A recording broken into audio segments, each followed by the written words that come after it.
Hi,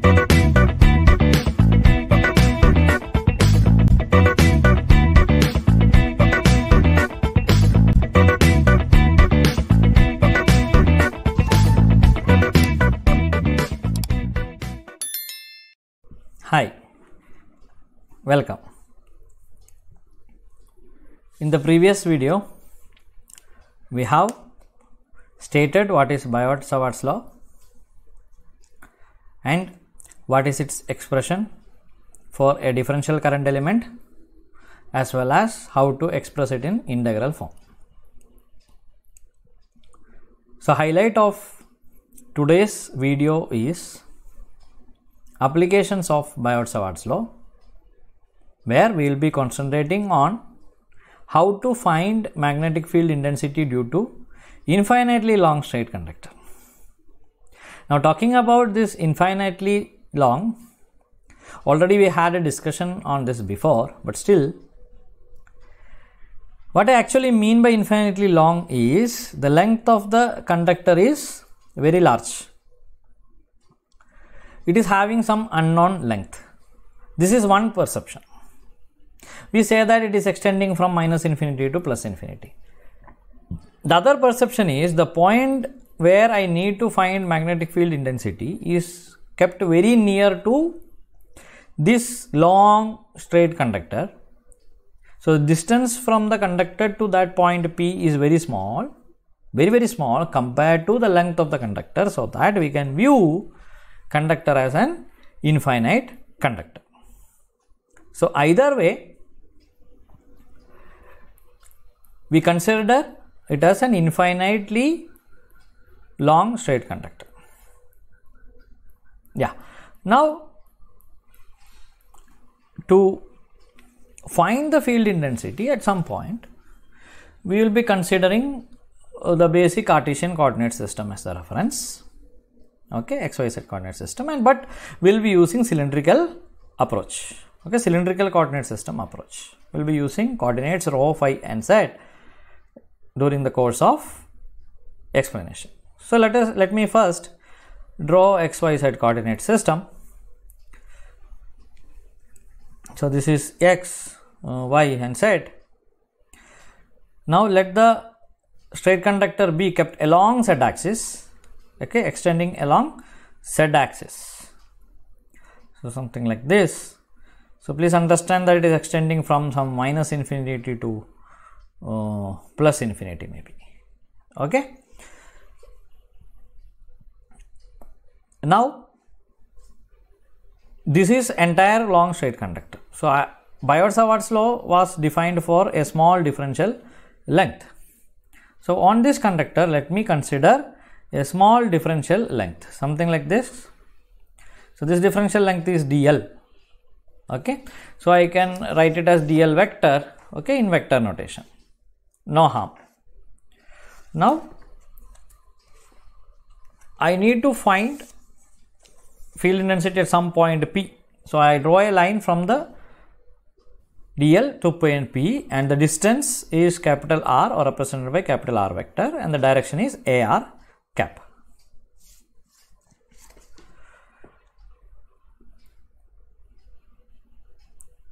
Okay. Now from the origin to the point P, the distance is considered as radius of the cylinder. I told you we will be using cylindrical coordinate approach. So that distance from the origin to point P, that is basically distance of point P from the conductor. That distance is radius of the cylinder, such a way that point P is on the surface of the cylinder. So let that be rho, and the direction be a rho cap. Now dl vector is at some distance from the origin. So this dl vector can vary anywhere on z axis, right, along the length of the conductor. So I need to calculate how long or how far is dl vector from the origin, because I can consider dl vector anywhere on that line, right, anywhere. So let me consider that as z, and this is along z axis. So the direction will be az cap.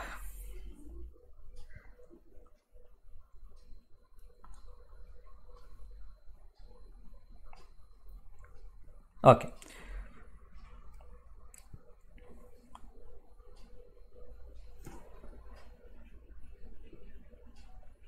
And now you should not forget that the direction of the current, okay, it is along positive z direction. It is very important to remember that. Okay. So because we know that the direction of the current matters and the magnetic field is using the thumb rule. Okay, if you remember the explanation in the Biot-Savart's law, so using the thumb rule, if the current is flowing, okay, right hand thumb rule, if the current is flowing in the direction of the thumb, the magnetic field will be around that, don't forget that, and my point P is within that. Okay, yeah.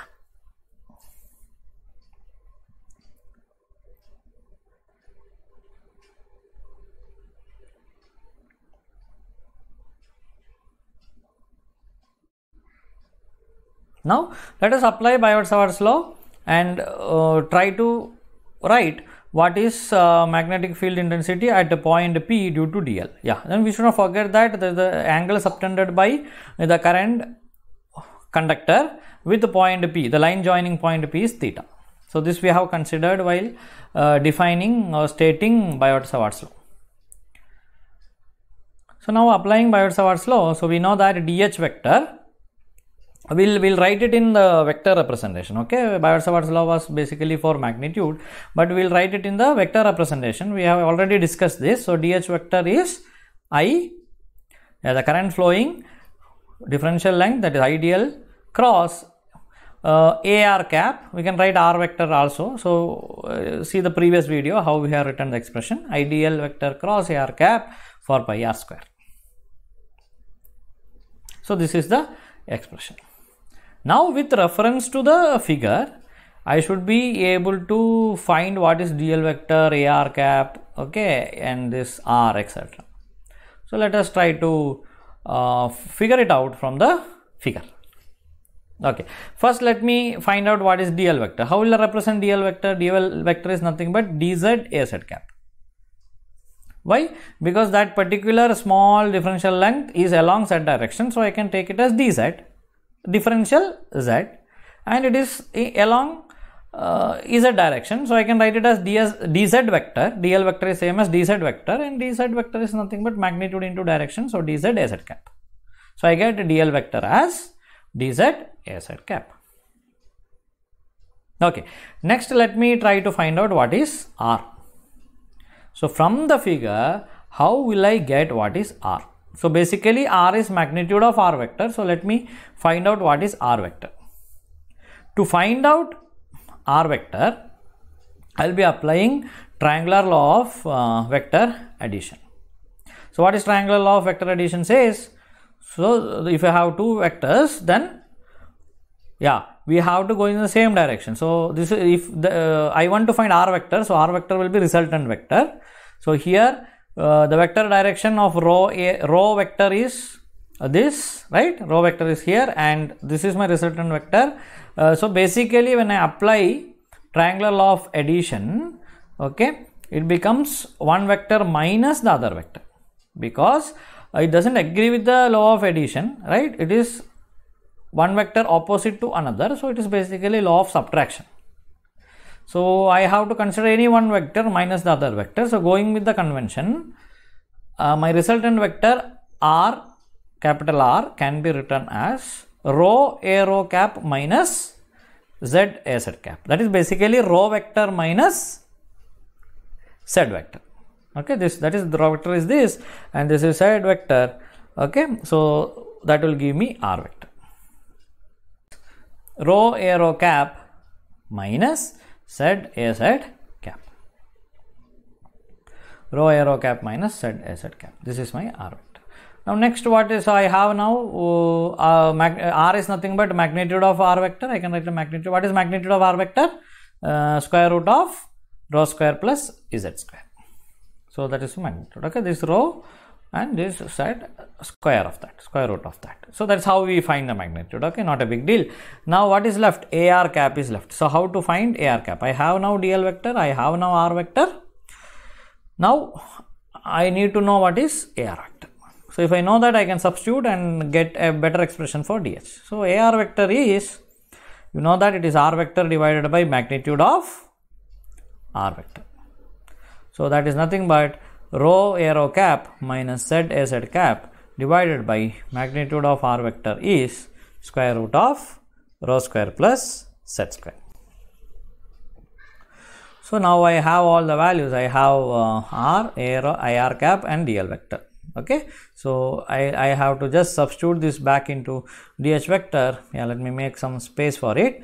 Okay, so back substitute this into dh vector. My dh vector becomes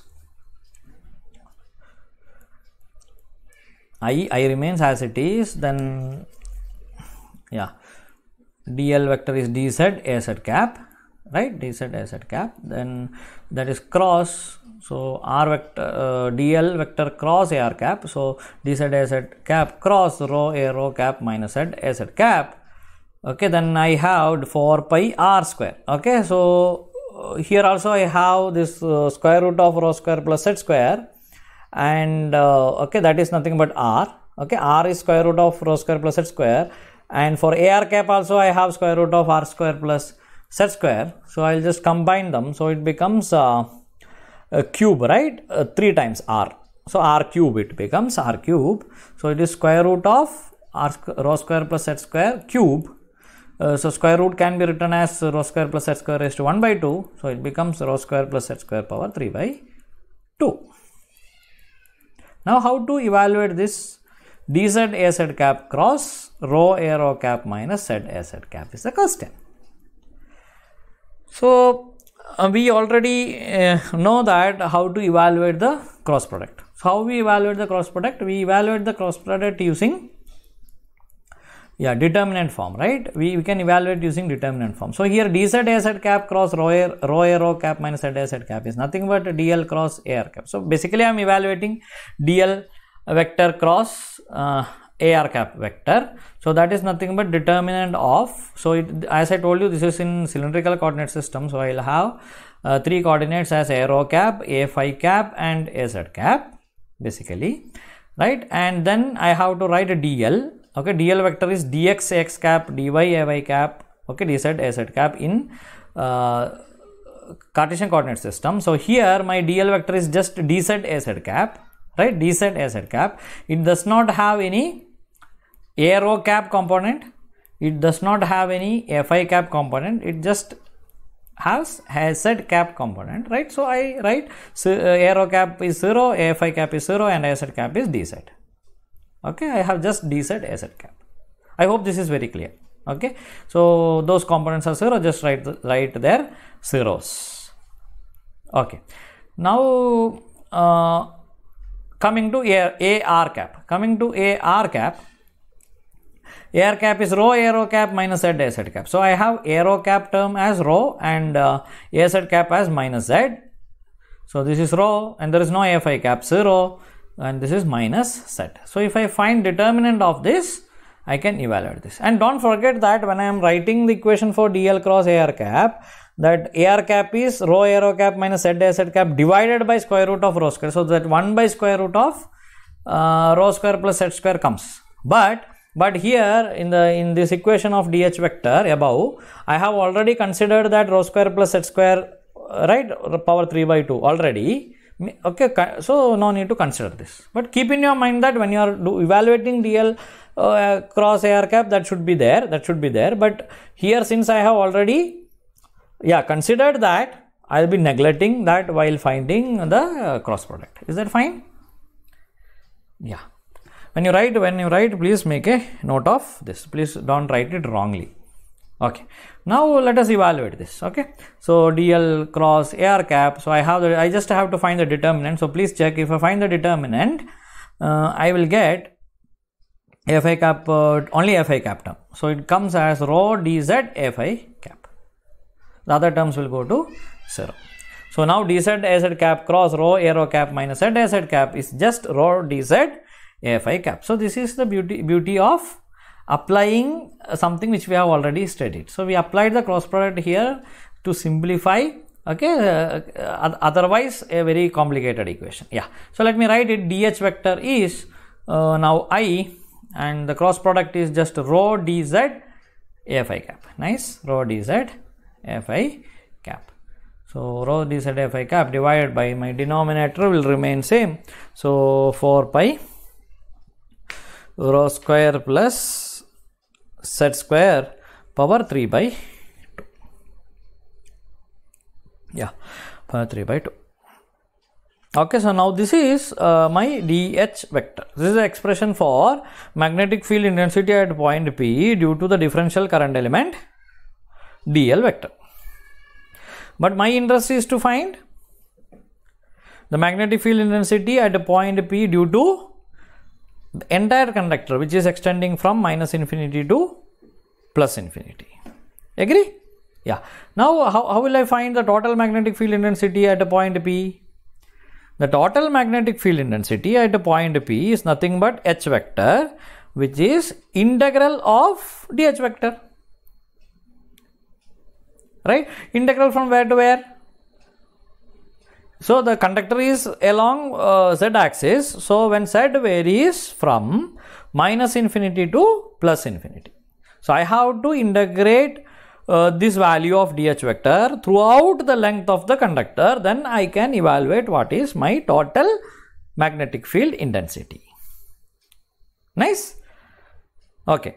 So remember here I am taking Z because I have considered the conductor along the Z axis. So just substitute here dH vector. So minus infinity to plus infinity, I have to integrate I rho dz a phi cap divided by 4 pi rho square plus z square power 3 by 2. Right? Okay. So now see. Now for further mathematical evaluation of this integration, let me revisit to the conductor diagram. So this is the red line is my conductor, and this is where I had a point P. Okay. Now I'll consider an angle subtended at point P. Okay. So here you should not get confused. The angle theta is usually the angle made by the conductor with the path. That is while explaining Biot-Savart's law. Now we derived what is dH vector already. Now my intention is to mathematically compute minus infinity to plus infinity this equation.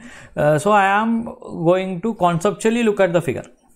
Okay. So I have to consider this angle at a point P. I will explain in a little time further why it is so. Why I have to consider that particular angle? Because it's a triangle, I can consider any angle. But I am very particular about angle subtended at point P, not the angle made by the conductor. Okay, this particular angle to calculate the total H vector. So I'll explain it why in a little point of time. Okay, when we proceed on this derivation. So let me consider it as theta itself, because I cannot consider phi because we are dealing with cylindrical coordinate system. So rho phi z are the coordinates, so I should not confuse. So I consider as theta, and now this side is rho, that side is z, and this side is r. I am considering only magnitude. Okay, keep in your mind I am considering only the magnitude. Okay, now going theta. Okay, here this line, line is small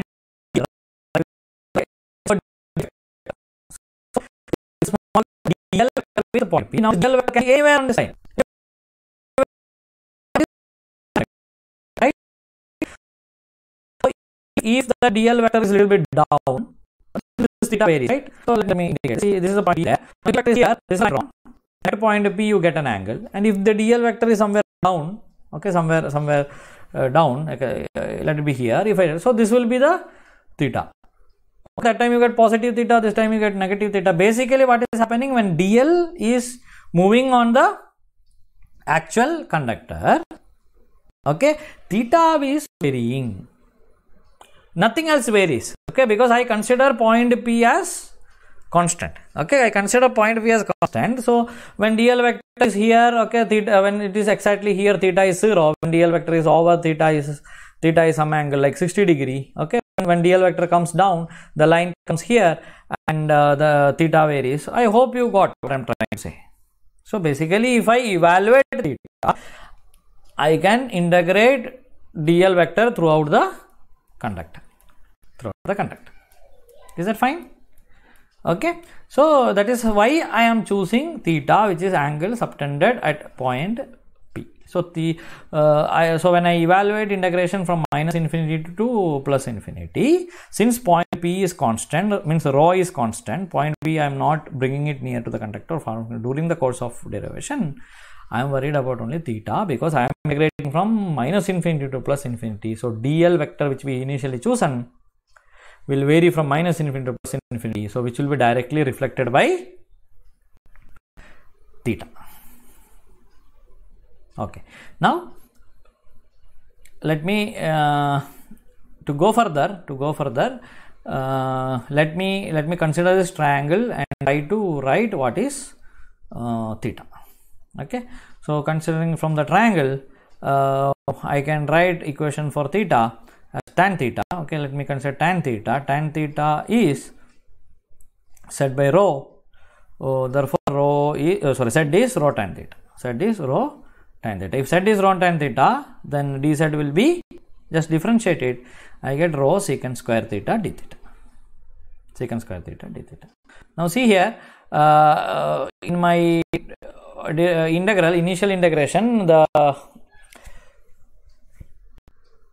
variable was dz. I have to differentiate with respect to dz, but now variable has changed with respect to d theta, because here I cannot evaluate this just with respect to dz because I have rho, right? I have other parameters afi cap, right?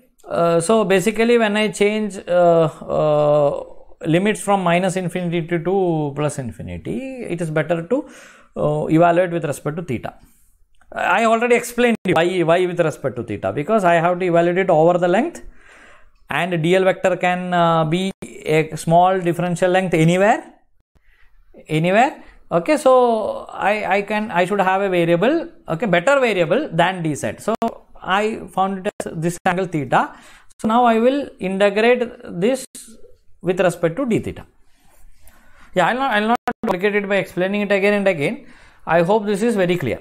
Okay, it's basically mathematically it is integration by substitution. But I am trying to give it some color of conceptual electromagnetics. Okay, so now see, I have to change the limit. Basically what does it mean is, when the conductor is at plus infinity, what will be theta, and when the conductor is at minus infinity, what will be theta. So what it will be, or you can mathematically evaluate it here also. You substitute z equal to minus infinity, neglect rho, you can calculate tan. That is tan inverse of minus infinity is minus pi by 2, and tan inverse of infinity plus pi by 2. So anyway, so you can look at this figure also. When this is at very far, theta becomes pi by 2. Theta can be pi by 2. Okay, minus infinity, it can be minus pi by 2, plus infinity, theta can be pi by 2. Okay, please mathematically verify it. So substituting this, I get h vector. H vector is from minus pi. See, now the limits have changed. Minus infinity plus infinity becomes minus pi by 2 to plus pi by 2 I. Okay, so remember why the conceptually, remember why the limits have changed. I, okay, rho, now see dz is rho secant square theta d theta. Okay, I'm just substituting these values into that equation, don't forget that. Okay, rho secant square theta d theta fi cap all divided by 4 pi rho square plus z square is rho square tan square theta. I'm substituting for z whole power 3 by 2. Now I have to mathematically evaluate this. Let me go very fast. So h vector is minus pi by 2 to pi by 2. Okay, just do it mathematically. Let me make some space. My integral minus pi by 2 to pi by 2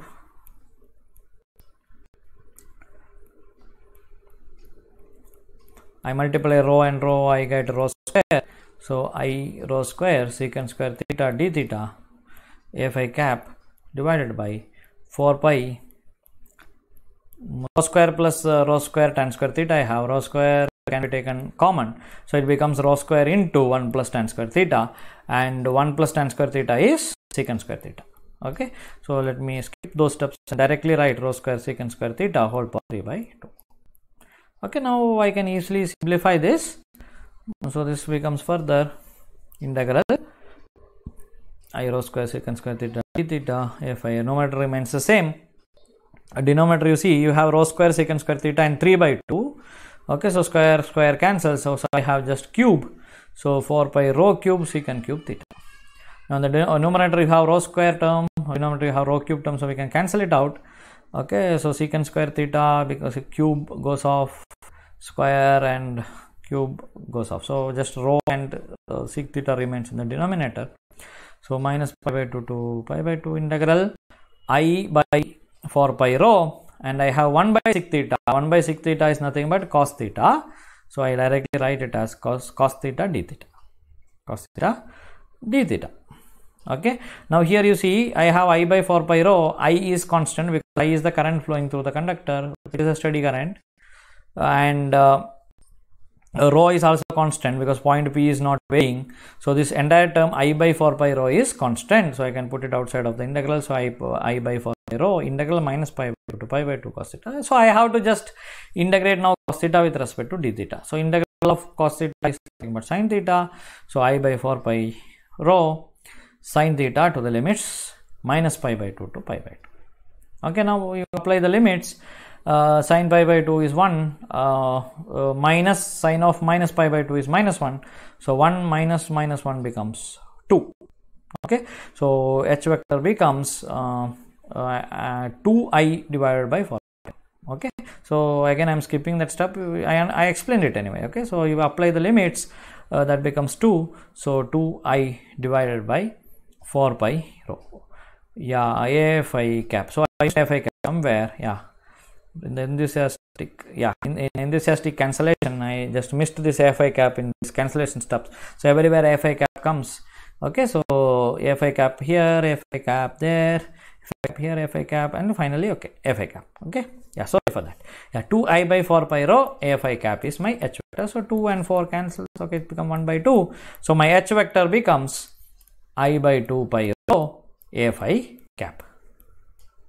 So magnetic field intensity at some point P, okay, at some point P, which is rho distance from the conductor, is easily given by the equation h vector is equal to I by 2 pi rho AFI cap. Okay, now if you know the amount of current flowing through the conductor and you know what is rho, that is at what point, at what distance is your point P, okay, from the conductor. Okay, if these informations are given to you, you can easily substitute these values into this equation and you can calculate what is the magnetic field intensity. Nice. And we have already explained that, okay, this magnetic field intensity will be around the conductor. Okay, so that you can see here I by 2 pi rho is the magnitude and AFI cap is the direction. So what is AFI cap in cylindrical coordinate system? AFI cap is the unit vector representing the phi direction of the cylinder, that is surface of the cylinder, right, around the cylinder, basically around the cylinder. So here also the h vector is around the cylinder, so that's why we have the direction AFI cap. Okay, so h vector is I by 2 pi rho AFI cap. I hope this is very clear. So if somebody asks you what is the expression for magnetic field intensity due to infinitely long straight conductor, you have an expression in front of you and ask them values of, okay, tell me what is the value of current, tell me at what point P you have to find, what is the distance, you give me, I will find you what is h vector. Okay, and h vector will always remain in the direction of AFI cap. Nice. Okay, now since we already derived what is h vector, from this we can easily find out what is magnetic flux density, because the relation between magnetic flux density and h vector is given as B vector is equal to mu h. So I just want to add mu there, so I'll get B vector. So B vector is mu h, so it is mu I divided by 2 pi rho AFI cap. Okay, so this is how the expression. I hope I have done enough justice while deriving through the steps of this. Okay, better to know the units also. Okay, unit is ampere per meter for magnetic field intensity and Weber per meter square for B vector. Okay, it's a good practice, always remember, because this is current per meter and this is Weber per meter square, because it's area, right? Flux passing per area. Yeah, so I hope this derivation is very clear. Okay, please go through it again and again. Make sure you understood it conceptually. Okay, thank you for watching.